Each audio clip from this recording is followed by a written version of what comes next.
Olá, muito obrigado por permitir que eu entre em sua casa neste momento. Meu nome é Ney Herman e está começando mais uma edição do programa Opinião, aqui na TV Vila Velha, cada vez mais a TV que a nossa gente vê. Hoje nós vamos falar sobre os porquês da adolescência. Aqui comigo no estúdio da TV Vila Velha está Daniel Francis, que é professor, escritor e psicanalista. Muito obrigado pela sua presença. Eu que agradeço, Ney. E muito obrigado a você que está em casa nos assistindo. Acompanhe o programa, vai ser interessante.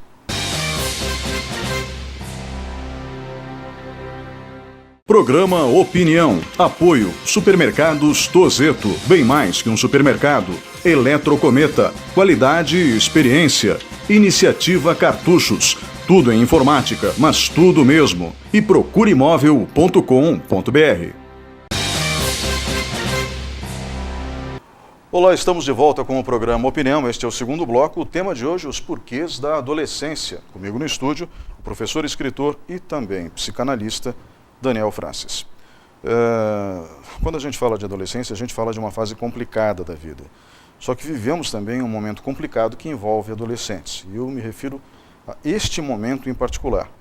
O jogo Baleia Azul, que de baleia azul não tem nada, esse jogo tem preocupado muito pais ao redor do mundo. Em vários países, no Brasil já existem relatos, aqui em Curitiba, existem jovens internados por conta, já isso comprovadamente, do jogo Baleia Azul.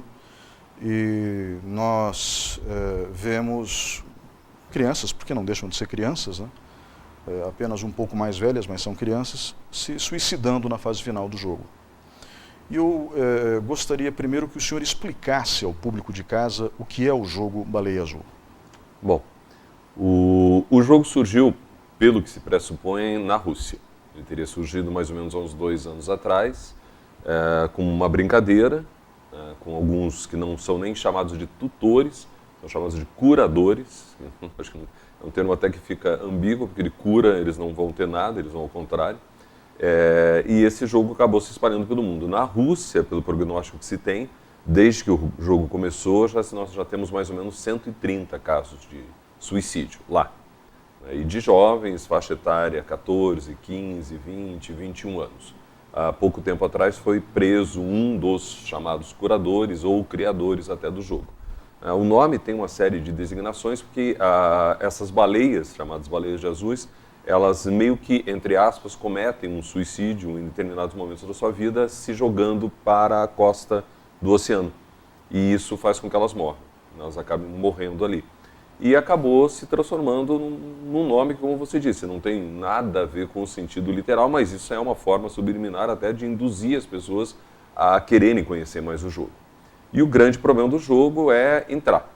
A partir do momento que você tem convites, para os jovens tem convites, né? Então tem muita gente que hoje está tentando fazer fake, né, que são aqueles perfis falsos, para tentar adentrar, para entender um pouco a cabeça de quem são os orientadores, os organizadores do jogo em vários lugares do mundo, sendo que nós já temos curadores aqui no Brasil, pessoas que estão fazendo esse engajamento aqui dentro do Brasil. A partir do momento que você entra, é quase impossível sair, porque você é meio que induzido a permanecer. Eles ameaçam que se você sair, alguém da sua família vai ser assassinado. Então é um processo de indução que para essas crianças, faixa etária 15, 16, 17, 18 anos de idade, ou às vezes menos, elas são muito susceptíveis. Apesar de às vezes não terem tanto vínculo com a família, elas têm um medo de que algo possa acontecer pela culpabilidade delas terem entrado em alguma coisa errada ou serem descobertas, que eu acho que é o pior. E o jogo ele ocorre sempre às 4h20 da manhã. Todos os prognósticos do jogo são feitos nesse horário, que são quando os curadores entram em contato com as pessoas, e são 50 desafios. Desses 50 desafios, eles começam, não dá para se dizer que são coisas leves, mas passe um dia só escutando música triste, passe um dia sem falar com ninguém, agrida verbalmente seus pais, corte seu lábio, desenhe seu nome, faça, aí que vem o ponto, né? Faça o desenho de uma baleia com um canivete ou com uma lâmina de barbear no próprio braço. Então, esse é o grande problema. Primeiro, esse é um grande problema. O segundo grande problema é como alertar. Então isso, como você comentou agora há pouco, no início, Anteontem, o prefeito Rafael Greca até fez um pronunciamento. Nós estamos com 7 pessoas internadas em Curitiba, em centros de assistências, devido ao jogo. Então passa a ser uma coisa muito assustadora. Eu trabalho com adolescentes, eu dou aula a eles e realmente você vê que todos eles conhecem o jogo e aí entra muito da curiosidade e o perigo da curiosidade é o engajamento, porque, como eu disse, fica muito difícil depois você sair do jogo. E o acompanhamento, vamos dizer assim, dos pais é que tem sido o grande problema. Porque se a gente parar para pensar friamente, tudo que se pede são coisas que uma criança, um adolescente normal não vai fazer. Então, qualquer coisa que ele esteja fazendo fica aparente. É quase impossível o pai não ver que o filho cortou o lábio. Impossível não ver que ele desenha uma baleia no braço, que ele passou um dia inteiro trancado no quarto, que ele não quer falar com ninguém. Então, o que nos assusta, o que tem assustado muito esses grupos, e por isso tantos e tantos trabalhos na internet hoje, de psicólogos, e o que mais é interessante, psiquiatras. O grupo da psiquiatria está tentando entrar. Porque quando você tem um trabalho, não querendo diminuir ou acelerar o valor de ninguém, quando você coloca o poder sobre a figura do psicólogo, do psicanalista, nós não somos pessoas que temos poder de medicação. O psiquiatra tem. Então, quando você vê que esse universo já está caindo para um debate da psiquiatria, é porque realmente ele está afetando profundamente a sociedade de uma forma doente. Nossa sociedade já é doente por natureza, então agora ela fica muito mais doente. E o que eles têm debatido, que foi o Greca acabou comentando, é como tentar solucionar esse problema. Aparentemente, qual é o processo afetivo de relação entre pais e filhos que possa, vamos dizer assim, trazer novamente uma normalidade, uma normatização a essa sociedade ou a essas pessoas que estão sendo engajadas pelo jogo. O senhor disse que um adolescente normal não faria esse tipo de coisa, mas adolescentes são curiosos. E por curiosidade eles não podem acabar fazendo por medo de serem descobertos, como o senhor mesmo disse? Sim, a maioria deles entra, isso é um assunto que tem que ser muito bem elaborado, porque na verdade o que acontece com o final do jogo, a última etapa do jogo é atente contra a sua própria vida. Essa é a última, das 50 tarefas, essa é a 50ª, né, que se diria, tarefa que eles têm que fazer. Então, eles vão realmente atentar, já foram várias vezes crianças pegas na beirada do prédio, ou colocando sacos plásticos no rosto, ou literalmente cortando o pulso da forma, vamos dizer assim, horrivelmente falando, correta, como tem que ser feita para que se possa morrer, etc. O que eu coloquei é que um adolescente que estiver agindo de uma forma, de uma vida saudável, digamos assim, e o saudável incorpora o comportamento dele com ele, o comportamento dele com a família e o comportamento dele em relação à sociedade. Esse adolescente ele pode até tentar ter a curiosidade de entrar num site para ver o que é o jogo, mas não entrar no jogo. A partir do momento que ele entra no jogo, ele tem uma fragilização. A natureza da adolescência é a fragilidade. É difícil você imaginar que um adolescente tenha uma capacidade de personalidade ou de racionalidade a ponto de que ele saiba onde ele pode parar. É uma fase que nós passamos e a gente sabe muito bem disso, a gente acha que nunca vai morrer. Então, a gente arrisca a nossa vida. Hoje, o suicídio pelas análises da Organização Mundial de Saúde, a segunda maior causa de morte de adolescência. O primeiro são acidentes de trânsito e tudo, e o segundo seria o suicídio. Então entra uma série de fatores que se englobam na razão de que, da onde vem esse suicídio, da onde vem essa, vamos dizer assim, romantização do que é se matar. Quando o senhor fala de romantização, existem clássicos da literatura que não são de hoje, que não foram criados na época da internet, que destacam o lado romântico do suicídio. William Shakespeare nunca teve a intenção de induzir alguém ao suicídio, mas Romeu e Julieta morrem no final. E o que ele queria era um final inusitado, Shakespeare, o autor, e conseguiu. Existem outros clássicos da literatura que romantizam o suicídio? Eu diria que o mais famoso de todos é um livro do Goethe, que é o Jovem Werther.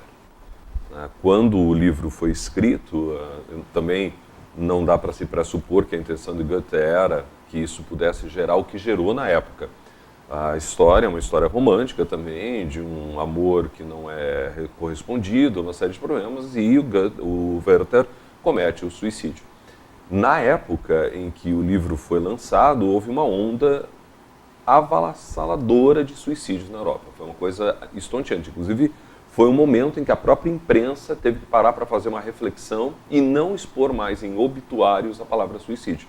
Porque antes acontecia, por exemplo, fulano de tal, aos 14 anos de idade, morto, suicídio. Hoje não se pode mais em hipótese alguma. Então, causas desconhecidas, que é o que a gente encontra mais.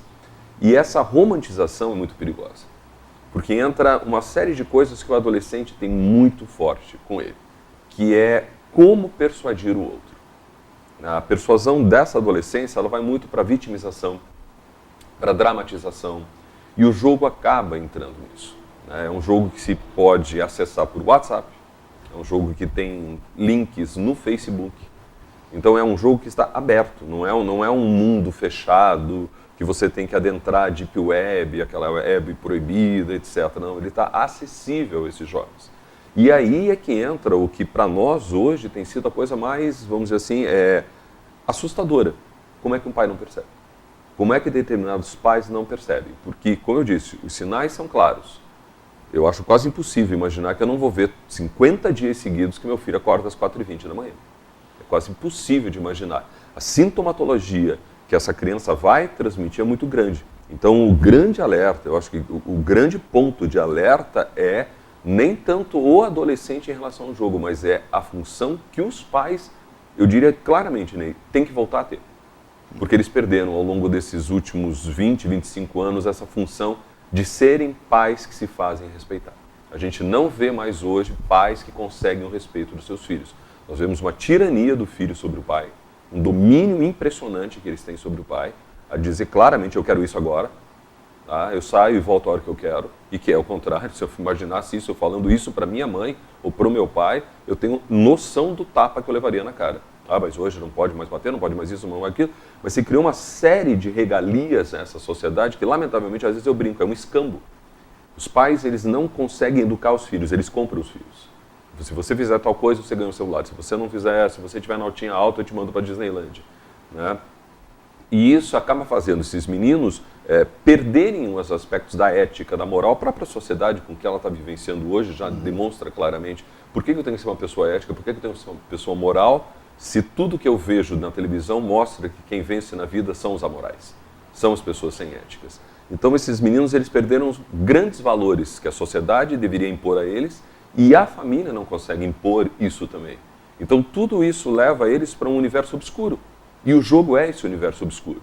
Só que nesse jogo ele encontra alguém que consegue ser aí tirano sobre ele, que na verdade é o tirano sobre os pais. Então o reflexo muito grande é uma reaproximação familiar. Muitos pais dizem, mas nossa, mas eu trabalho 14, 16 horas por dia, eu não tenho tempo. Eu digo, às vezes eu sou muito decisivo em alguns comentários, eu sempre digo assim, tudo bem, você pode não ter tempo, mas quanto tempo você acha que você vai ter depois para pensar depois que você vai olhar seu filho no caixão? Então pare para pensar agora, arrume o tempo agora, porque depois é o famoso tarde demais.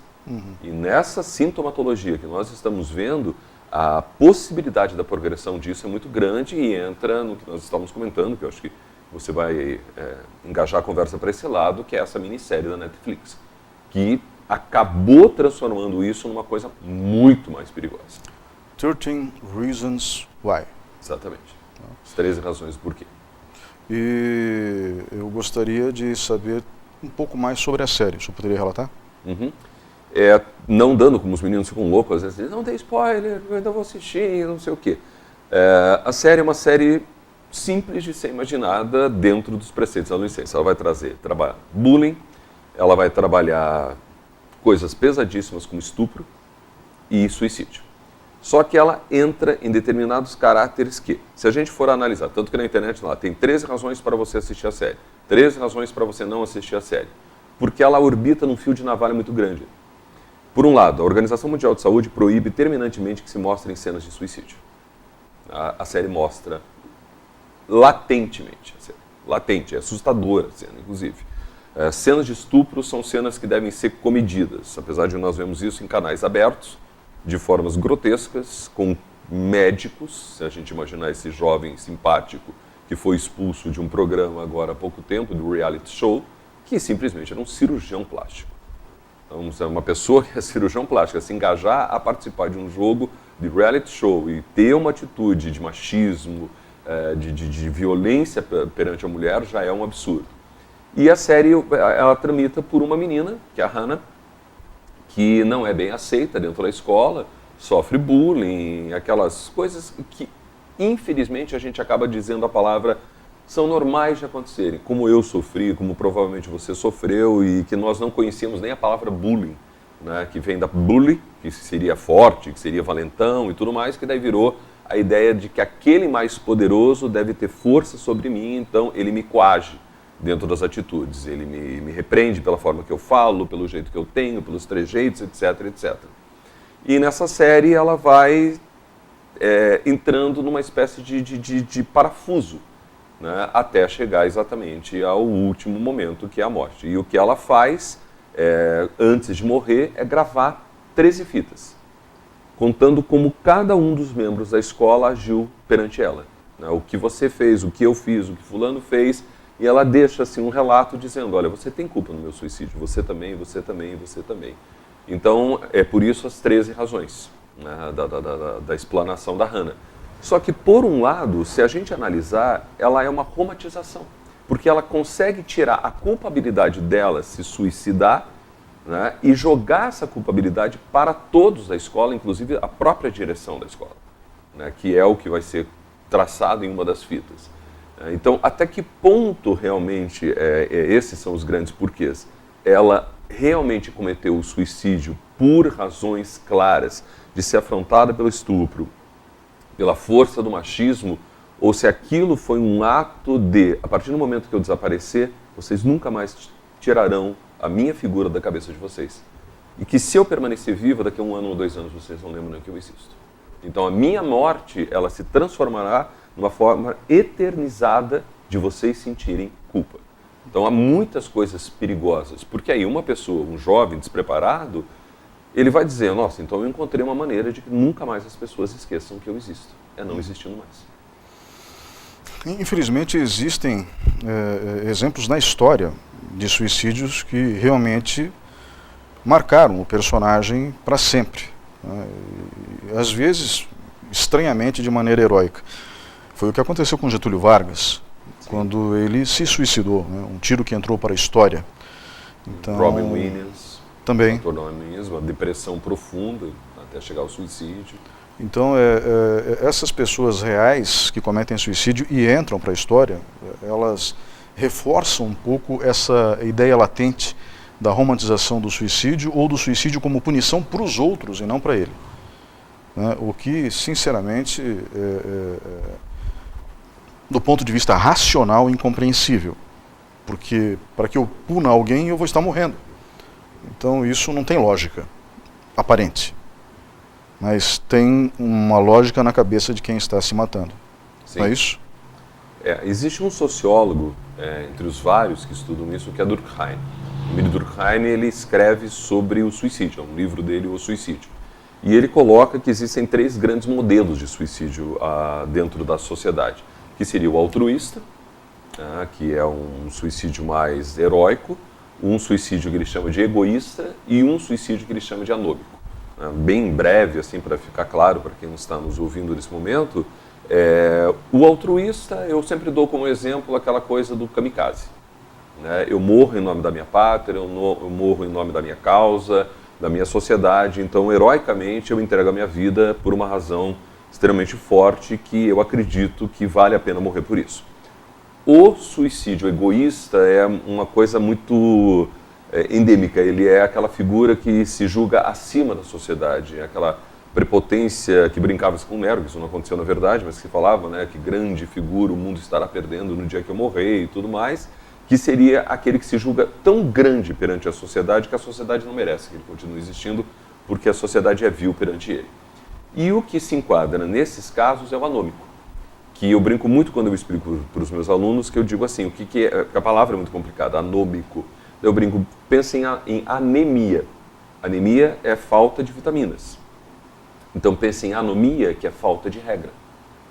Então seria uma pessoa que, por não conseguir entender ou se colocar perante as regras que a sociedade impõe, ela não consegue se enquadrar nela. Então, uma pessoa que sofre bullying na escola, uma pessoa que começa a entrar em processos depressivos, que não entende o porquê de tanto roubo na política, que não entende a razão de tantos homicídios, que não entende as desavenças do pai com a mãe, que não entende por que um dos irmãos usa droga e tudo mais, ela começa a olhar a sociedade como um universo onde ela não faz parte. E aí, evidentemente, ela atenta contra a própria vida como uma forma de resposta a essa sociedade, achando que ela é desnecessária para esse mundo. Eu não vou conseguir modificá-la, como eu vejo de pessoa, mas adianta a gente fazer alguma coisa, todo mundo rouba. Eu digo, você rouba? Não, eu também não, então a gente achou 2 aqui. Sabe? Se a gente achar mais 5 aqui na sala, a gente já formou um grupo. Nós temos que reverter esses valores. Tanto que é muito interessante, está acontecendo dois processos muito curiosos em relação ao jogo do Baleia Azul e que alimentam ainda a possibilidade de a gente acreditar na esperança na vida. Um deles é o Baleia Rosa. Nasceu já no Facebook o Baleia Rosa, que são 50 também. São 50 coisas que você tem que fazer. Tipo, faça um novo amigo hoje, converse com uma pessoa que você nunca conversou, reate relações com uma pessoa que você brigou. Então eles tentam trazer o mundo não para o deprimido, mas para o otimismo. Isso é interessante. E a quantidade impressionante de pessoas que estão entrando no jogo... Baleia Rosa. Do Baleia Azul agora. Baleia Azul. Do Baleia Azul para salvar pessoas.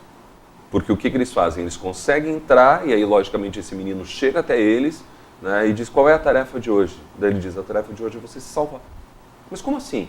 Mas eu já cortei o pulso, eu já fiz isso, eu fiz aquilo, eu quero alguma coisa maior. Não, você tem papel na vida. E com essas figuras que são anônimas na nossa sociedade, o jogo está conseguindo perder um pouco do seu impacto e está salvando pessoas. Lógico que esses caras... São infiltrados. São infiltrados, todos dentro do jogo Baleia Azul. Exatamente.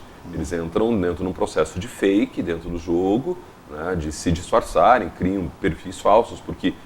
se eu tentar, com os meus 50 anos, entrar, eu nunca vou ser aceito, porque isso é um jogo para adolescentes. Então você cria um perfil falso, com fotos falsas e tudo mais, e você acaba sendo aceito.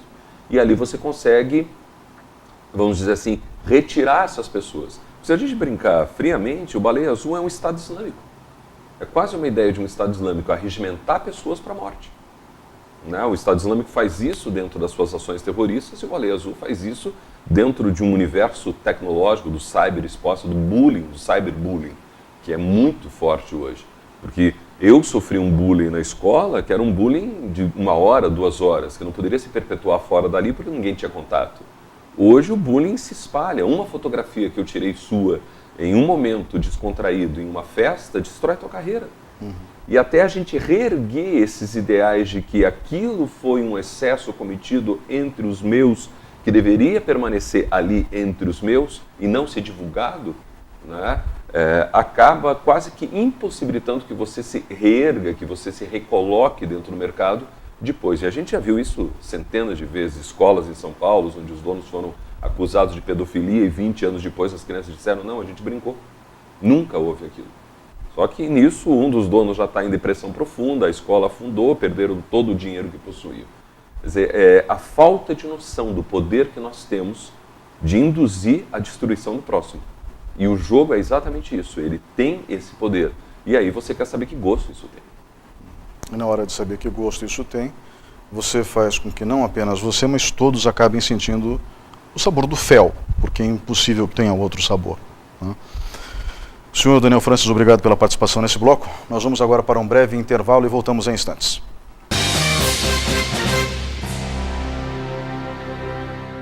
Programa Opinião. Apoio. Supermercados Tozeto. Bem mais que um supermercado. Eletrocometa. Qualidade e experiência. Iniciativa Cartuchos. Tudo em informática, mas tudo mesmo. E procureimóvel.com.br. Olá, estamos de volta com o terceiro bloco do programa Opinião. O tema de hoje, os porquês da adolescência. Já falamos do jogo Baleia Azul e da série da Netflix, 13 Reasons Why. Vamos continuar a entrevista com o professor, também psicanalista e escritor, Daniel Francis. O senhor nos deu uma visão muito interessante de por que os jovens acabam aderindo a esses jogos, que são jogos mortais. Porque eu acredito que o Baleia Azul se tornou apenas o mais famoso de uma série de jogos estúpidos que circulam pela internet e que envolvem não necessariamente o atentar contra a própria vida, mas o atentar contra a vida do outro, principalmente. E nós já fizemos um programa aqui que teve um número de elogios muito grande, que tratava de psicopatias e dos psicopatas. E a impressão que se dá é que, em primeiro lugar, quem cria esse tipo de jogo é um psicopata. Sim, com certeza. Porque os psicopatas são extremamente inteligentes e persuasivos, como o senhor explicou naquele programa aqui, naquela ocasião. E os jovens, além de curiosos, são, como o senhor mesmo disse, frágeis. E a fragilidade não é uma coisa que passa pela cabeça do adolescente. Ele se julga eterno, né, invulnerável. Então, nem uma coisa nem outra. Os adolescentes têm noção da própria fragilidade? Quando eles são colocados de uma forma que não seja inquisitiva perante essa fragilidade, eles expõem. O grande problema é que a falta de lida, eu vou bater muito nessa tecla, a falta de lida dos pais, que acaba sendo uma invasão de privacidade, e eles não admitem isso, né? Porta de quarto trancada, ele não vai admitir porta de quarto aberto, ele não vai admitir que pai tenha acesso ao computador dele para saber o que ele está vendo e tudo mais. Então é um universo em que ele quer uma privacidade, e os pais não conseguem chegar a entrar nesse universo de uma forma, vamos dizer assim, saudável, companheira, paternal. Então, ao manter essa tentativa dentro de um processo patriarcal, dominativo, o pai ele perde a respeitabilidade. Ele perde a respeitabilidade. O filho não consegue ver nele o amigo, né? Ele não consegue abraçar, ele não consegue ter... Eu não estou generalizando, evidentemente, são casos. Mas nós vemos a dificuldade enorme conversando com os adolescentes, no meu caso, por dar aula para vários deles e conhecer amigos que têm filhos adolescentes, a dificuldade que é ter um abraço, ter um processo de companheirismo, de vamos sair junto, vamos fazer isso, vamos fazer aquilo. Então esse distanciamento ele foi muito perigoso. E essa inversão que eu coloquei até no primeiro bloco, no segundo, dos valores, de que o pai ele tenta muito mais hoje, pela sua falta de tempo e tudo mais, comprar o filho através de processos de tenha isso, tenha aquilo, eu vou te dar o carro quando você passar no vestibular, você vai ganhar não sei o quê e tudo mais, e não o processo de educá-lo para seja uma boa pessoa, seja ético, seja bondoso, dê bom dia, trate bem a zeladora como você trata o seu diretor, trate bem o menino que está no som agora, da mesma maneira que você trata o apresentador do programa, todos são iguais, nós somos todos figuras dentro dessa sociedade de 7 bilhões de seres humanos que têm que ser respeitados igualmente. Nós não temos diferenças nesse ponto. Ele não consegue chegar a isso. Agora, quando você consegue, através da sutileza, eu vejo isso porque às vezes eu tenho uma parte desses alunos em que eu trabalho com eles teatro, né? E quando a gente consegue, quando você começa a procurar determinadas coisas, exercícios de concentração e tudo mais, você vai observando claramente neles o quanto eles são frágeis, sabe? Lógico que eles não querem expor, porque mostrar a fragilidade é mostrar exatamente que você é susceptível, e aí o bullying é muito maior, né? O fracote, o covardão, o que chora por qualquer coisa. Por isso acaba acontecendo muito mais entre meninas. Esse processo do suicídio ele tem sido muito mais forte, evidente, entre meninas. E algumas imagens que circularam na internet de algumas dessas meninas russas que se mataram são meninas belíssimas, belíssimas, que é aquele ponto em que você chega e diz assim, que lamentavelmente nós temos essas concepções, de você olhar e dizer assim, mas o que faltava para essa menina? Né? Ela era bonita, provavelmente desejada, mas porque ela não agia como todas as outras agem, ela sofreu bullying, porque dentro de casa ela poderia ter uma relação afetiva com os pais diferentes. Então, esse emaranhado de porquês, ele é muito grande. se essa menina sofreu assédio, se essa menina foi rejeitada, se essa menina não foi nem querida, né? No sentido de, não, eu esperava um menino e veio você, e acontece isso e aquilo, eles são frágeis. A adolescência é um momento de fragilidade. Eu diria hoje que a vida é uma fragilidade, porque os pais são tão frágeis quanto eles. E a primeira fraqueza dos pais é não ter capacidade de impor os seus valores, e não os valores através da força ou através do castigo. A imposição dos valores através da verbalização, da conversa, da atitude fraternal, da possibilidade de diálogo, que eles tentam se enfiar na vida dos filhos e não, na verdade, ser parte da vida deles. Então, com isso, eles acabam gerando um processo de distanciamento.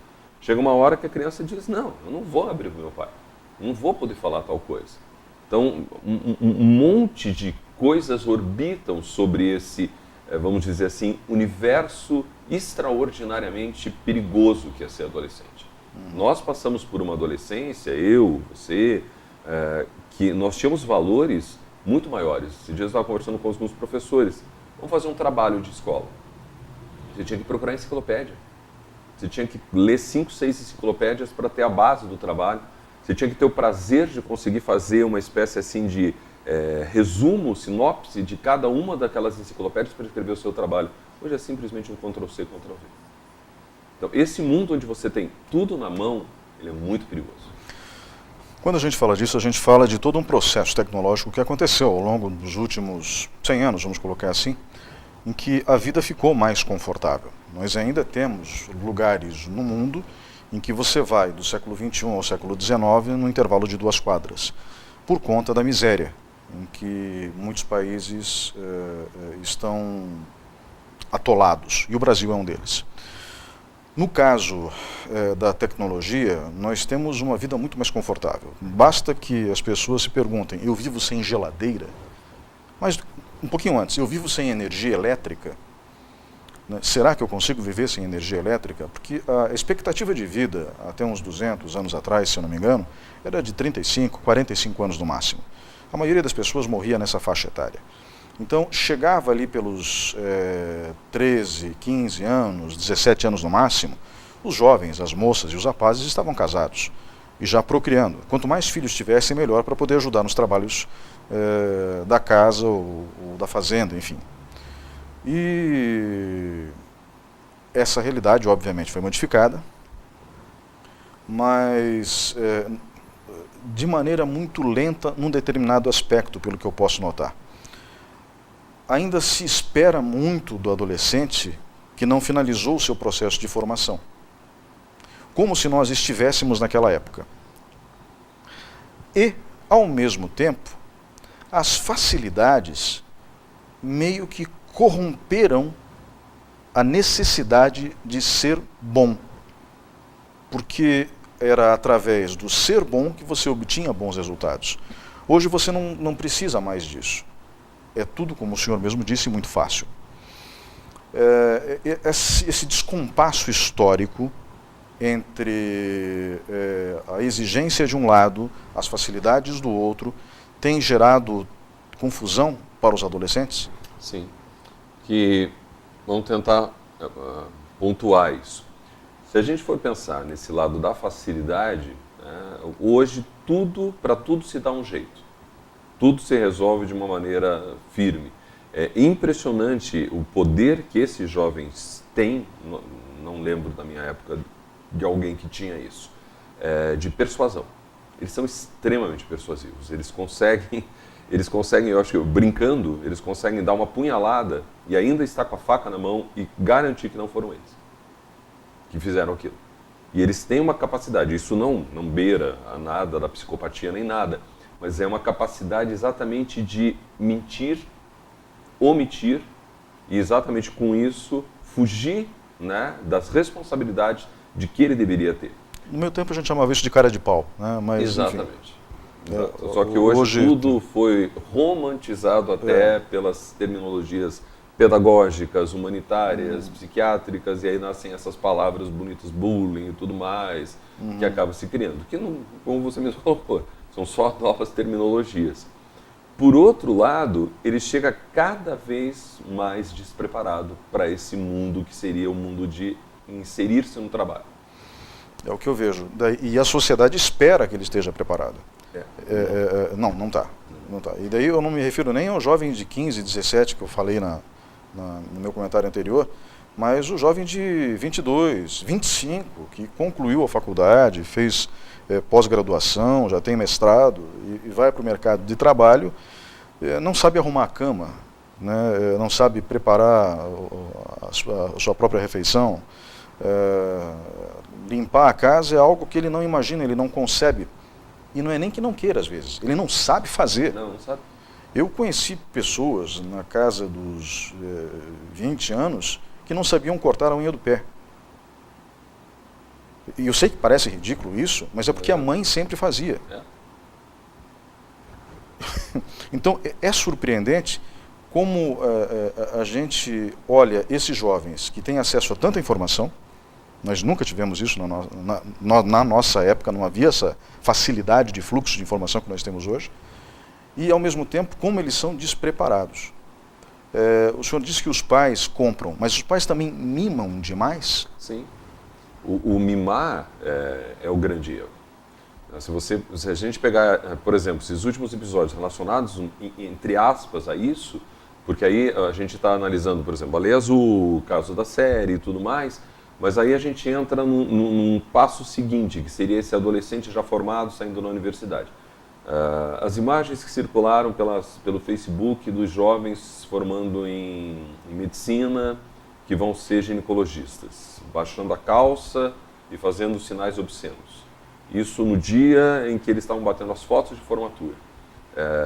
Postagens de um grupo de meninos que montaram uma equipe de futebol para uma competição entre curso de direito. E o nome do grupo é Abre as Pernas. Então, quando você vê isso, você vê assim, não tem problema o que eu faço. Sabe? Tudo vai cair no esquecimento.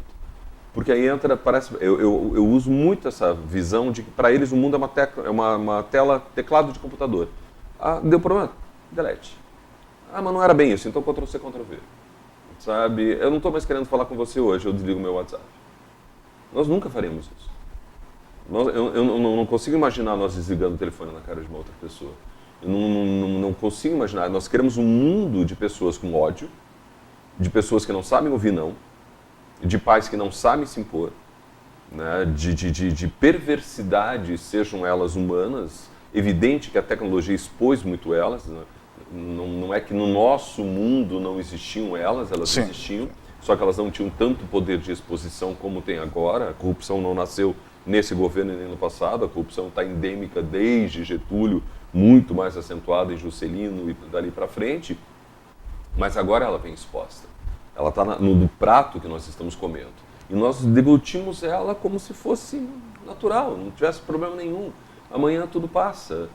Mas eu te violentei ontem. Nossa, desculpa aí. Como se fosse assim, sabe, algo completamente normal, transgredir as regras normais que a sociedade deveria ter. Então, para eles, esses valores éticos e morais foram perdidos. E como para mim ainda o grande alicerce é a estrutura familiar, né, esse excesso, como você disse, não, vem aqui que eu corto tua unha. Não, pelo amor de Deus, faça. Eu aprendi dessa forma, a maioria aprendeu dessa forma. Sabe? Essa inversão cria uma sociedade fragilizada. Porque a hora que ele se deparar com o seu primeiro monstro, ele não vai vê-lo como um Quixote vendo um moinho de vento. Ele vai ver exatamente como se fosse um gigantesco buraco negro que vai sugá-lo, porque ele não tem capacidade de enfrentamento. Então, qual é a única forma que eu consigo vencer esse mal-estar que está sendo gerado? É eu me mostrar frágil, é eu me mostrar vítima. A culpa não é minha, a culpa foi sua.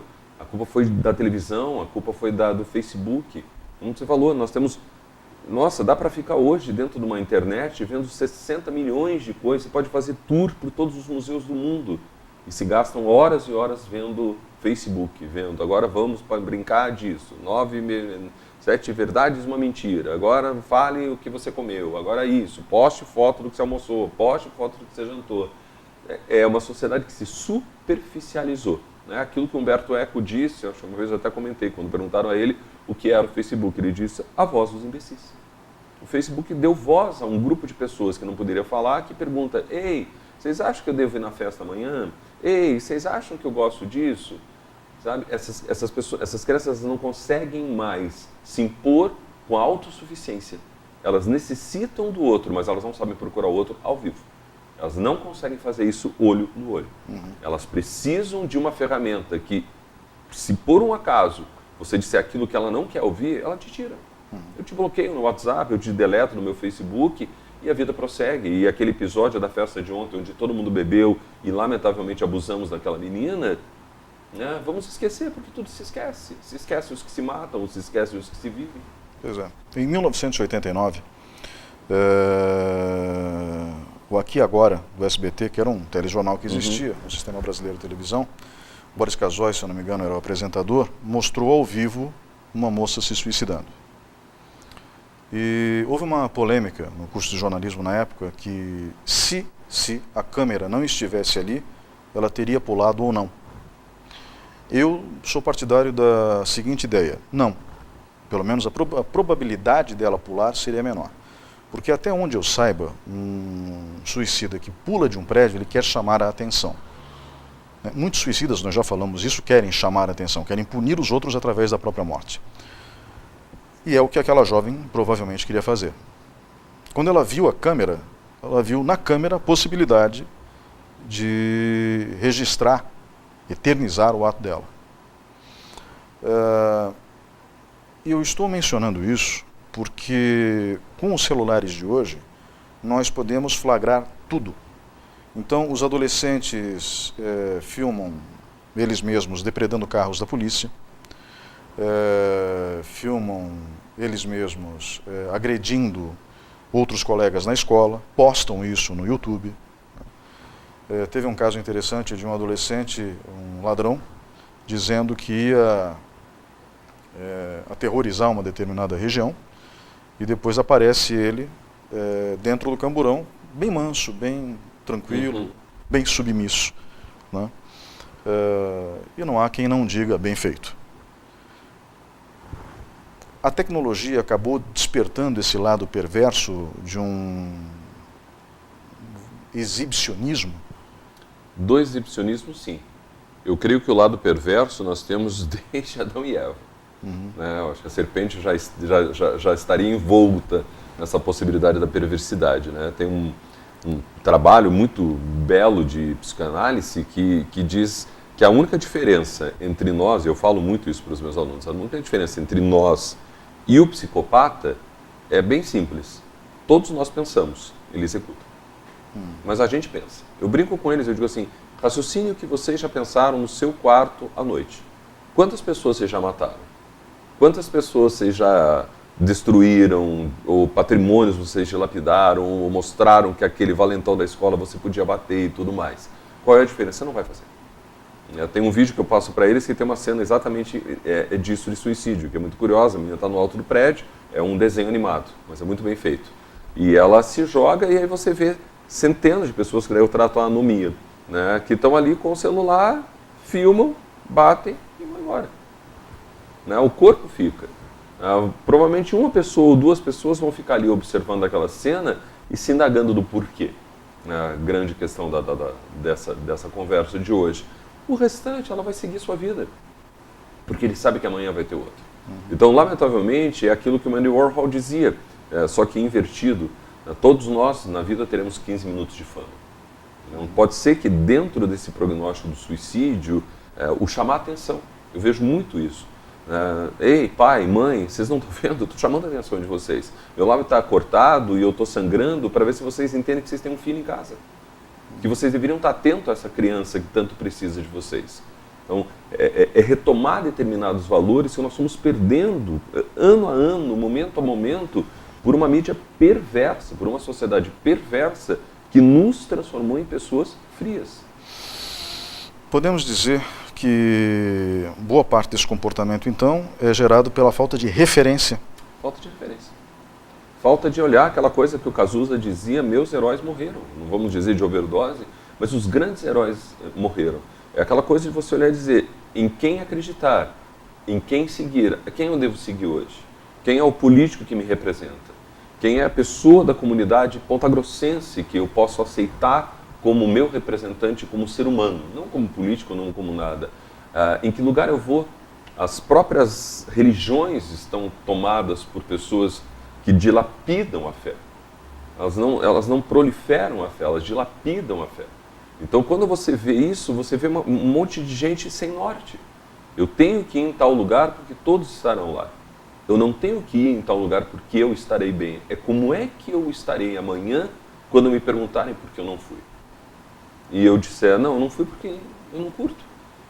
Ah, mas então você não gosta de tal música? Não, eu não gosto. Mas como você não gosta se todo mundo gosta? Porque eu não preciso ser todo mundo. Essa necessidade de fazer parte desse globo, que na verdade é um globo de superficialidade, nos tirou a possibilidade de ser sensíveis.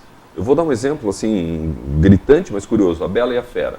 O filme A Bela Fera, agora essa produção da Disney, belíssima, linda, emocionante, maravilhosa e tudo mais.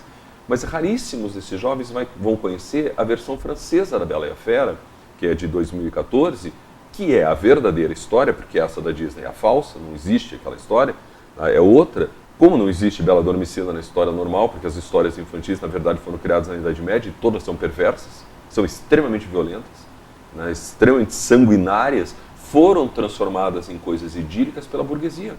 Porque a burguesia não pode e não sabe conviver com aquilo que a fragiliza.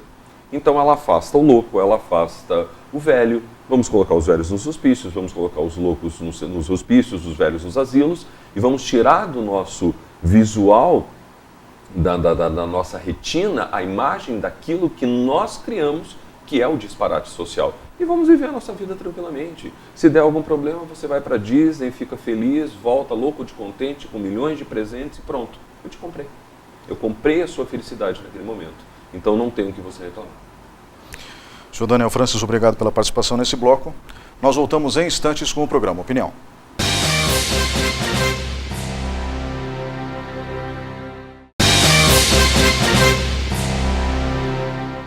Olá, estamos de volta com o quarto e último bloco do programa Opinião, falando sobre os porquês da adolescência. Comigo no estúdio está o psicanalista, professor e também escritor Daniel Francis. Que mensagem o senhor deixaria para os pais neste momento, que teoricamente deveriam ser as pessoas com maior influência sobre os filhos? Primeiro, eu diria que a coisa mais importante é acordem. Acordem, nós estamos num mundo novo, nós não podemos ser tão superficiais quanto a humanidade deseja que nós somos.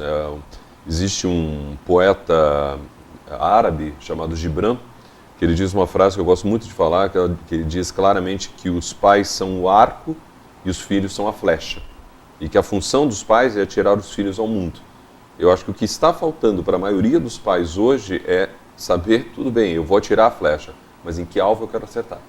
Eu quero acertar no alvo, que meu filho vai ser uma pessoa extremamente rica, extremamente poderosa, ou será que eu quero um filho que seja extremamente afetivo, extremamente espirituoso, extremamente bondoso, que seja uma pessoa que se preocupe com a caridade? Que mundo nós queremos ter? E eu acho que o papel dos pais perante seus filhos nesse instante é exatamente esse. É uma reaproximação. Dentro de uma sociedade que cada vez distancia mais os seres humanos e que de globalizada ela tem apenas a sua face econômica e culturalmente eu não vejo isso, eu creio que os pais eles têm um papel social gigantesco de tentar reeditar a sua imagem, seus valores, como foram educados pelos seus avós. Isso não é voltar ao conservadorismo nem ao tradicionalismo, mas é voltar a determinadas essências que foram perdidos passo a passo em um mundo materializado. Senhor Daniel Francis, obrigado pela sua participação hoje no programa Opinião. Muito obrigado a você que estava em casa nos assistindo, e eu acredito que o jornalismo tem um papel nessa história. E, infelizmente, não é o melhor papel. É função da imprensa denunciar. É função da imprensa revelar. Mas isso não significa que só existam coisas ruins no mundo. É o que cabe no telejornal, é um recorte da realidade. É o que cabe no rádio jornal, no jornal impresso, na revista. Porque a revista tem um número limitado de páginas, Os noticiários eletrônicos têm um tempo limitado e dentro desse tempo limitado é o que nós podemos, como jornalistas, falar ou dizer. E temos que dar prioridade às denúncias para que a sociedade tome providências. Mas isso não significa que o mundo se resume a desgraças. Não interprete o jornalismo dessa forma. O mundo é muito melhor do que aparece nos telejornais, nos radiojornais, nos jornais impressos. Um grande abraço e até o próximo fim de semana.